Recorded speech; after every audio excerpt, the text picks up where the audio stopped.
21년도 11월 15일 이때가 고점이었네. 잠깐만요. 자, 12,000원 정도에 되는 주식을 네. 위기였죠. 그 위기를 와, 이건 또 기회라고 생각하는 거예요. 확신을 갖고 들어가니까 100억 찍고 나서 네. 사표 얼굴에 던지고 나왔다 하더라고.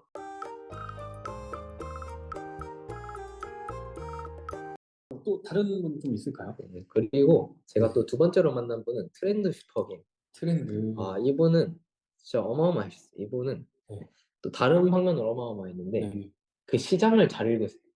저한테 음. 항상 어떤 식으로 얘기를 했냐면 아투야, 이렇게 주식시장을 볼 때는 사람들의 어떻게 트렌드가 바뀌는지. 네. 예를 들어서 사계절 가을이 있으면 계절에 맞는 옷을 입어야 되는데 그 처음 옷이 언제 바뀌는지를 잘 판단을 하고 바뀌었을 때를 잘 판단하고 거기에 들어가서 잘 선점만 하고 있으면 무조건 돈을 벌 수밖에 없다. 근데 이 옷이라는 게 테마가 될 수도 있고요. 그렇죠. 성장하는 산업이 될 수도 있고요. 뭐가 될지 모르는 거죠.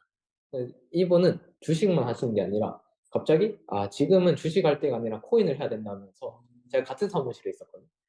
갑자기 어느 날 잃어도 될 돈 정도만 코인을 해보는 것도 괜찮을 것 같다라고 하시는 거예요. 그래서 그분은 3억을 정도 넣으셨대요. 3억이 잃어도 3억이 아무렇지 않은 그렇게 3억을 넣으셨어요. 그런데 한 달 있다가 그 돈이 얼마 되는지 알아요? 그 돈이 21억이 됐어요. 대박이네. 7배 된 거예요? 네. 그분은 그 코인 쪽으로 돈이 들어가는 것, 그런 트렌드까지 다 판단을 하시다가 지금 주식 시장은 그 당시만 해도 뭐 대주주 양도소득세 이슈로 문제가 있었고 세금 때문에 네. 한국 증시가 가지 못한 이유가 있었는데 그런 상황에서도 지금은 이거 말고 오히려 코인을 해야 된다면서 코인으로 과감하게는 아니겠죠. 그 자산 중에 일부 조금만 한참 코인이 오르기 전이에요? 아니면 올라가고 있는 중이었어요? 올라가고 있는 중이었어. 그때도 그냥 그때도 항상 옷을 말씀하실 때 조금 늦어도 돼. 왜 늦어도 되냐면 내가 계절이 바뀌는 끝물에만 안 들어가면 돼. 그렇죠. 바뀌고 있는 중에 들어가더라도 네. 네가 거기 들어가서 같이 그 옷을 잘 갈아입고만 어느 정도 돌아다녀도 물리지 않는다. 근데 이제 옷 다 이제 여름에서 가을 넘어갈 때 이제 다들 반팔 벗고 이제 긴팔 입는데 니 혼자 반팔 입기 시작해. 그러다가 이제 니 투자는 다 망해먹는다. 그런 거죠. 그래서 일례로 이분은 2차 전지 투자에서도 크게 보셨고요. 대표적으로 테슬라. 네. 제가 자산 추정은 사실 그게 좀 신뢰라서 그렇죠. 얼마 정도냐고 안 물어봤는데 이분은 제가 알기로 500억 이상은 그때 버셨던 것 같아요. 이분들은 다 어디서 뭐해요? 지금도 계시죠. 그냥 네. 똑같은 일반인처럼 이제 전철도 타시고 똑같이 전철은 안 타고 전철 안 타고 이 아저씨는 람보르기니 동호회를 하시는 분이었는데 네. 저 태우고 이제 홍대 가서 같이 카레도 먹으러 가고 그랬거든요. 돈 많다고 막 그렇게 먹는 게 다르진 않더라고요. 람보르기니 점심은 람보르기니 어때요, 타는? 불편해요. 불편한데 불편해요. 좋은 내릴 때 다 쳐다보거든요. 진짜. 그 자동차 비싼 차는 하차감으로 탄다는 말이 딱 그 말이에요. 왜냐하면 그 의자도 불편하고 딱딱하고 이렇게 누워가지고 잘 보이지도 않는데 근데 내릴 때 다 쳐다보니까 그 하차감이 중요해요. 차가운 네. 하차감으로 탄다. 나중에 진짜 돈을 많이 벌었어요. 네. 그래도 아트님은 어떤 차를 살 거예요? 저요? 저는 그냥 편한 차 탈래요. 편한 차. 네. 저는 너무 주목받는 것도 싫고 적당히 남들 타는 차 타고 다니고 싶어요. 곧 사잖아요. 네? 사잖아요. 모르죠. 제가 알기로는 곧 사는 걸로 알고 있는데. 다음에 한번 태워드릴게요. 알겠습니다. 편안한 차. 그 다음은 또 아직 안 끝났네. 요거는 트렌드 또 나왔어요. 아까 옷 얘기했잖아요. 그래서 네네. 우리가 사실 그런 편견이 있어요. 가치주만 옳고 테마주는 틀리다라는 그런 편견이 있고 누군가는 성장주가 옳고 나머지는 틀리다라는 편견이 있는데 그 시장의 상황에 따라서 어떤 때는 그 옷의 색깔이 테마주가 오실 때도 있고 어떨 때는 성장주가 오실 때도 있고 어떨 때는 가치주가 오실 때도 있단 말이죠. 사람들이 그걸 간과한다는 제가 이분한테 그거를 배웠었고 그래서 저도 지금은 투자하면서 편견이 없어요. 이때까지만 해도 무조건 실적이 잘 나야 되고 실적을 바탕으로 해서 성장하는 산업만 해야 된다 생각을 했는데 꼭 그게 답이 아니라는 걸 그때 배웠던 거죠. 그래서 제가 앞으로 해드릴 얘기 중에서도 가치 투자자시거나 뭐 그냥 실적만 보고 하시는 뭐 성장주 투자자들은 이해하시지 못한 내용이 있을 수도 있어요. 왜냐하면 때에 따라서는 테마주가 많이 가는 시장도 있거든요. 그렇죠. 일례로 그 윤석열 대통령 뽑힐 때 파평윤 씨 테마주라는 게 있었어요. 네네네. 윤 씨 대표이사가 있다는 이유로 주가가 500%씩 올라갑니다.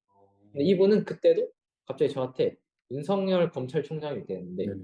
이 사람이 검찰총장 사퇴하면 그때부터 이 사람 테마주가 간다. 그러니까 그때부터 사야 돼라고 말씀하셨는데 저는 그거 들었지만 못 샀어요.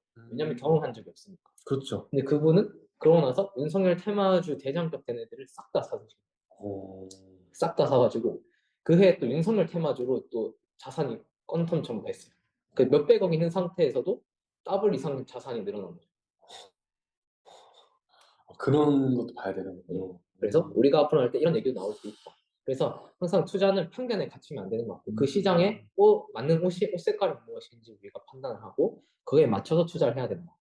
기회는 항상 있네요. 네, 항상 있는 거죠. 항상 있는데 우리가 성장주를 볼 건지 트렌드를 볼 건지 뭐 가치주를 볼 건지 그리고 뭐 거기에 맞게끔 뭐 하여튼 네, 거기에 맞게끔 주식 투자를 해도 네, 어쨌든 돈을 벌 수 있다. 그쵸. 그리고 이제 저희가 좀 쓰면서 얘기해 줘. 아, 네. 말로만 하면 좀 그럴 수가 있으니까. 다음은 이제 가치주 슈퍼개미 얘기를 하려고 하는데요. 가치주 슈퍼개미 이분은 가치주 투자로 유명하신 분이고 네. 막 10년 기다려서 100배씩 먹고 이러신 분이에요. 10년을 기다려요? 네. 근데 한 주식 10년씩 기다릴 수 있어요? 아, 힘들죠, 사실. 10년 기다리면 거의 100배. 근데 아까 성장주 있잖아요. 네. 성장주 하신 분은 거의 한 2년 안에 몇 배요? 잠깐만. 그냥 순수하게 이제 주가가 오른 걸로만 치면 이제 뭐 한 20배 뭐 이렇게 오른 거죠. 아, 20배예요. 이분은 이제 2년이죠. 그때는 2년인데 사실 이분도 첫 이 종목에 대한 투자는 16년도부터 투자했다고 했어요. 그러니까 꽤 오래 한 종목에 열심히 투자를 하신 거죠. 추적을 하면서. 이 성장주 하신 분은 2년 만에 20배. 그쵸. 이분은 10년 동안 10년 동안 투자해서 해서 100배. 내가 한 종목에 대해서. 그러니까 이분 같은 경우는 연평균 수익률이 제가 알기로 한 40%가 넘는 것 같아요. 연평균으로 따졌을 때. 엄청난데? 네. 40%요? 그쵸. 어차피 그것도 저거잖아요. 저기 뭐야. 단위가 아니라 복리잖아요. 와. 워렌 버핏이 연평균 20%라고 하죠. 물론 그 자산 사이즈가 있지만 그래도 이분도 슈퍼개미신데 그죠. 제가 알기로 이분도 몇백억 있으시거든요. 있는데도 불구하고. 그런데도 연평균 40%.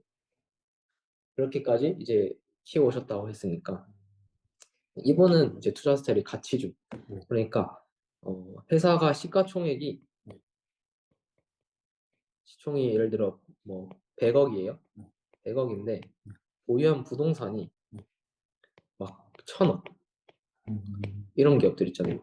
그러니까 회사는 싼데 부동산 가치가 이 회사보다 훨씬 많은 거죠. 그렇죠. 이런 기업들을 잘 판단해가지고 그런 기업에 투자를 하시는 거죠. 부동산 같은 경우는 이제 어차피 가지고 있으면은 어차피 나중에 모르니까. 네. 그런 것도 있고 그리고 이런 기업들이 그런 뭐 대주주가 문제가 있거나 네. 보통 이제 뭐 나이가 많아서 증여 문제가 있거나 그래서 일부러 주가가 눌리는 경우가 있어요. 네. 그런 때를 보시고 잘 모아 가셨다가 나중에 때가 됐을 때 뭐 이게 테마를 타고 가는 경우도 있고요. 갑자기 2차 전지 섹터를 타고 가는 경우도 있고요. 이분 같은 경우에는 이제 비유를 하자면 언제 그 계절이 바뀔지 모르는 거예요. 그렇죠. 근데 언제 그 계절이 가도 내 자산이 불어날 수 있게 그 계절에 갈 수 있는 주식들을 다 미리 씨를 뿌려놓는 거죠. 그 씨를 뿌려도 그렇게 큰 돈은 안 들어가는 거죠. 그 사람한테는.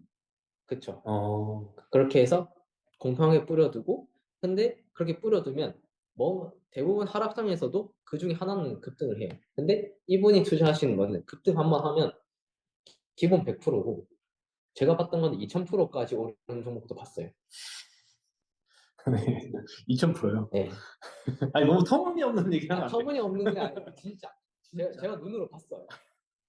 너무 말이 안 돼가지고. 근데 그런 테마주들 중에서도 네. 테마주들이 그러니까 세력 작전 하는 주식 중에서 진짜 그렇게 올라가는 기업들이 있더라고요. 그런 것도 어차피 우리가 공부를 해야 볼 수 있는 거죠. 네, 그렇죠. 제가 이제 알려드린 그런 기업들이 될 수 있는 조건, 그런 기업들을 어떻게 분석하는지에 대해서도 좀 얘기를 할 생각이고, 사실 뭐 이런 거 얘기하는 거 들키면 좀 많이 죽을 수도 있고. 일단 얘기하세요. 어차피 일단 얘기하고 편집을 하면 되니까. 네. 그 부분은 이제 뭐 구독자 100만 정도 됐을 때 그쵸. 풀 수 있는 거잖아요. 그쵸. 네, 100만? 100만? 100만이에요. 딱 얘기를 해주세요. 100만? 100만 때 푼다. 네. 오케이. 구독자가 100만 때 푼답니다. 네, 안 풀겠다는 거죠. 아니요. 100만 될 수 있지 않아요? 뭐 그쵸. 네, 아니 솔직히 얘기해서 우리나라가 이제 조금 먼 얘기지만 네. 우리나라 분들이 주식 때문에 힘들어지신 분들 많아요. 그런 분들도 다시 일어나야 되잖아요. 그러면 이런 정보들이 어떤 소수에게만 있는 게 아니라 여러 사람들한테 있어가지고 그분들이 미국 주식이라든가 뭐 중국 주식 다른 나라에서 돈을 벌면 우리나라가 그만큼 부흥해질 수 있잖아요. 그쵸. 맞죠? 네. 그래서 이런 정보들을 많이 나눠줘서 그 사람들이 더 물론 개인의 이익도 있겠지만 이제 우리나라의 이익도 될 수 있는 부분이기 때문에 저는 이런 정보들은 조금 많이 알고 또 공부를 많이 하셔가지고 이제 많이 이렇게 좋아졌으면 좋겠어요. 제 생각은 그래요. 네. 그렇게 될 수 있게 제가 이제 도와드려요. 네. 그러니까요. 더 빨리 풀어주세요. 네, 알겠습니다. 사실 이런 제가 만났던 이런 스승님들한테 물어보면 유튜브 같은 거 안 하세요? 하면 귀찮대요. 귀찮죠. 네. 아니 가만히 나는 그냥 이것만 해도 좀 먹고 사는데 굳이 왜 유튜브를 해서 먹고 살아야 되냐 약간 이런 거죠. 그리고 내 노하우를 내가 왜 가서 알려주냐 네, 이렇게 얘기하시는 분도 있었고. 그리고 뭐 얘기를 해도 안 듣는 사람도 있고. 맞아. 그리고 내가 하는 거 사람들이 봐도 어차피 못 따라해 이렇게 말씀하시는 분도 쉽지 있어요. 않죠. 네. 네. 왜냐하면 그게 이해하지 못하면 정말 어려운 것 같아요. 오늘은 여기까지 마치도록 하고 이걸 통해서 다음에는 제가 컨텐츠 하나 더 생각해봤는데 네. 슈퍼 개미들의 공통점이나 네. 또 슈퍼 개미들이 이렇게 투자합니다라는 걸 이미 좀 얘기했지만 네. 나중에 조금 더 살짝 더 디테일하게 얘기해주면은 네. 어떤 이렇게 영감을 받아가서 주식을 또 제대로 공부해가지고 이익을 내시는 분이 생길 것 같아요. 네, 그 공통점도 제가 한번 말씀을 드릴게요. 알겠습니다. 오늘은 일단 여기까지 마치도록 하겠습니다. 고생하셨습니다. 네, 고생하셨습니다.